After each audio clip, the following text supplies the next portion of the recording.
अदद 11वां बाब। गोश्त के लिए कुड़कड़ाहट।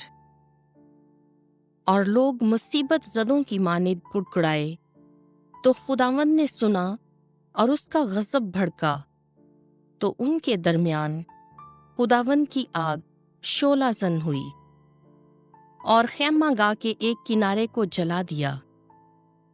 तब लोग मूसा के पास चिल्लाए और मूसा ने खुदावंद से दुआ मांगी, तो आग बुझ गई।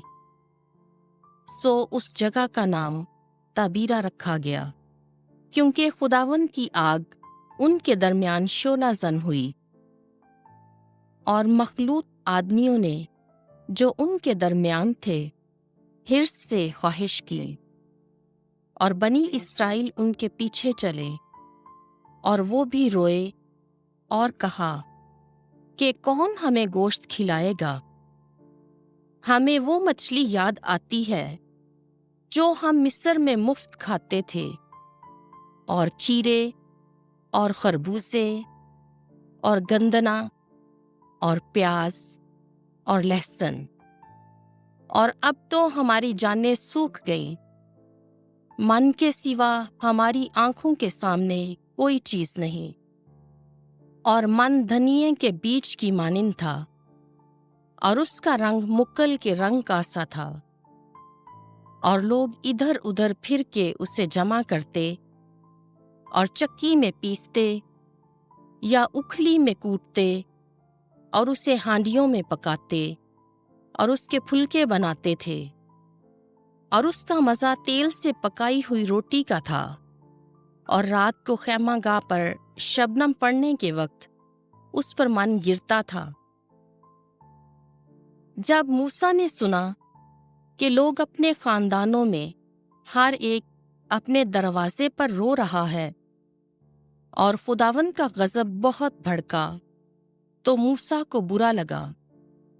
तब मूसा ने खुदावंद से कहा, तूने अपने बंदे को क्यों दुख में डाला, और मैंने तेरी निगाह में क्यों मकबूलियत नहीं पाई कि तूने इस सारी कौम का बोझ मुझ पर डाला। क्या ये सब लोग मेरे शिकम में पड़े और मुझसे पैदा हुए थे कि तू मुझे कहता है कि उन्हें अपनी गोद में उठा, जैसे दाया शीरखार बच्चे को उठाती है, और उन्हें उस मुल्क को ले जा जिसकी बाबत तूने उनके बाप दादा से कसम खाई। मैं कहां से गोश्त लूं कि इन सारे लोगों को खिलाऊं, क्योंकि ये मेरे पास रोते हैं और कहते हैं कि हमें गोश्त खाने को दे। मुझ में ताकत नहीं कि मैं अकेला इन सब लोगों का बोझ उठाऊं, क्योंकि वो मेरे लिए बहुत भारी है। और अगर इस वक्त तुझे मुझसे ऐसा ही करना है तो मुझे मार डाल। अगर मैंने तेरी निगाह में मकबूलियत पाई तो ऐसा कर कि आगे को मैं अपनी मुसीबत ना देखूं। 70 बुजुर्ग। तब खुदावंद ने मूसा से कहा कि बनी इस्राएल के बुजुर्गों में से 70 आदमी जिन्हें तू जानता है कि वो लोगों में बुजुर्ग और इनके सरदार हैं, मेरे लिए जमा कर और उन्हें खैमाए इज्तमा के पास ला, ताकि वो तेरे साथ वहां खड़े हों।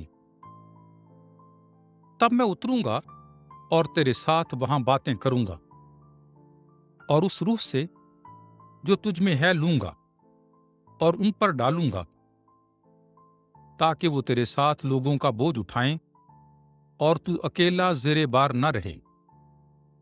और तू लोगों से कह, अपने आप को पाक करो, कल तुम गोश्त खाओगे, क्योंकि तुम खुदावंद के सामने रोए और तुमने कहा कि कौन हमें गोश्त खिलाएगा। हम तो मिस्र में अच्छे थे, इसलिए खुदावंद तुम्हें गोश्त देगा और तुम खाओगे।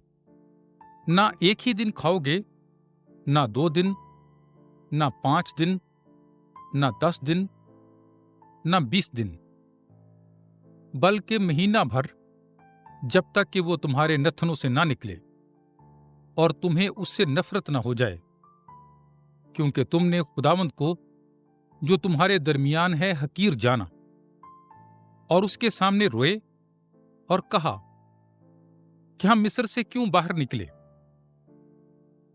तो मूसा ने कहा कि ये लोग जिनके दरमियान में हूं 6 लाख प्यादे हैं, और तूने कहा कि उन्हें महीना भर मैं गोश्त खाने को दूंगा। क्या उनके लिए भेड़ बकरी और गाय बैल के गल्ले ज़िबा किए जाएंगे जो उनके लिए काफी हों, या समुद्र की सब मछलियां उनके लिए जमा की जाएंगी कि वो शेर हों?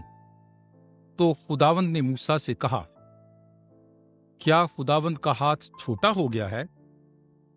अब तू देखेगा कि मेरी बात तेरे लिए पूरी होती है या नहीं। तब मूसा ने बाहर निकलकर खुदावंद की बातें लोगों से कहीं, और कौम के बुजुर्गों में से 70 शख्स इकट्ठे किए और उन्हें खैमे के गिर्द खड़ा किया। तब खुदावंद बादल में नीचे उतरा और उससे बोला, और उस रूह में से जो उस पर थी लेकर उन 70 बुजुर्ग मर्दों पर डाली। तो जब रूह ने उन पर करार पकड़ा, वो नबूवत करने लगे और आइंदा करते रहे। और 2 आदमी खैमे में रहे, एक का नाम लदाद और दूसरे का नाम मेदाद था। और रूह उन पर नाजिल हुई। ये उनमें से थे जो लिखे गए, मगर वो खैमे से बाहर ना गए, और वो खैमागाह में नबूवत करते रहे। तब एक जवान ने दौड़कर मूसा को खबर दी और कहा कि लदाद और मेदाद खैमागाह में नबूवत करते हैं। तो यूशा बिन नून ने, जो अपनी जवानी ही से मूसा का खादिम था, कहा, ऐ मेरे आका मूसा, उन्हें मना कर। तो मूसा ने कहा, तू मेरे लिए क्यों गैरत खाता है? काश के खुदावंद के सब लोग नबी होते और खुदावंद अपनी रूह उन पर डालता। फिर मूसा और इस्राएल के बुजुर्ग खैमागाह को गए। तब खुदावंद की तरफ से एक हवा चली और समुद्र से बटेर उड़ा लाई और उन्हें खैमागाह के इर्द गिर्द एक दिन की राह पर फैलाया, और वो जमीन से 2 हाथ ऊपर उठते थे। तब लोग सारा दिन और सारी रात और अगला दिन खड़े रहे और बटेर जमा करते रहे, और जिसने सबसे कम जमा किए उसके भी 10 होमर थे। और उन्होंने उन्हें अपने लिए खैमागाह के गिर्द फैलाया, और अभी गोश्त उनके दांतों ही में था। पेशतर इसके के खत्म हो जाए, खुदावंद का गुस्सा लोगों पर भड़का, तो खुदावंद ने उन्हें बड़ी सख्त वबा से मारा। और उस जगह का नाम कब्रूत ताउवा रखा गया, क्योंकि वहां उन्होंने हिर्स करने वालों को गाड़ा। और लोगों ने कब्रूत ताउवा से हैसरूत को कूच किया, और वो वहां पर ठहरे।